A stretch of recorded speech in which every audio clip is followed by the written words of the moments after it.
کملی میں لپٹنے والے، رات کو قیام کیا کرو مگر تھوڑی سی رات، یعنی نصف رات یا اس سے کچھ کم قیام کرو یا کچھ زیادہ، اور قرآن کو اچھی طرح ٹھہر ٹھہر کر پڑھا کرو۔ ہم ان قریب تم پر ایک بھاری فرمان نازل کریں گے، کچھ شک نہیں کہ رات کا اٹھنا نفس کو سخت پامال کرتا ہے، اور اس وقت ذکر بھی خوب درست ہوتا ہے۔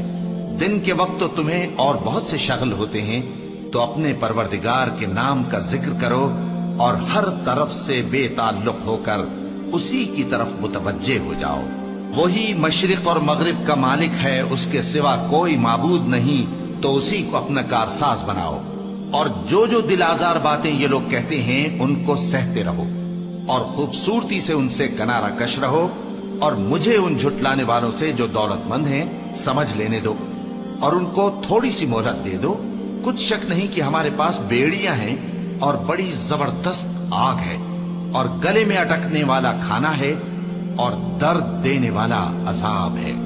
جس دن زمین اور پہاڑ کانپنے لگیں اور پہاڑ ایسے بھربھرے ہو جائیں گے جیسے ریت کے ٹیلے، اے اہل مکہ، جس طرح ہم نے فرعون کے پاس موسیٰ کو پیغمبر بنا کر بھیجا تھا، اسی طرح تمہارے پاس بھی محمد صلی اللہ علیہ وآلہ وسلم ایک رسول بھیجے ہیں جو تمہارے مقابلے میں گواہ ہوں گے۔ سو فرعون نے ہمارے پیغمبر کا کہا نہ مانا تو ہم نے اس کو بڑے دردناک انداز سے پکڑ لیا۔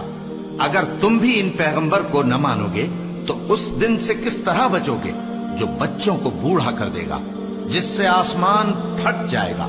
یہ اس کا وعدہ پورا ہو کر رہے گا۔ یہ قرآن تو نصیحت ہے، سو جو چاہے اپنے پروردگار تک پہنچنے کا راستہ اختیار کر لے۔ تمہارا پروردگار خوب جانتا ہے کہ تم اور تمہارے ساتھ کے لوگ کبھی 2/3 رات کے قریب اور کبھی آدھی رات اور کبھی تہائی رات قیام کیا کرتے ہو،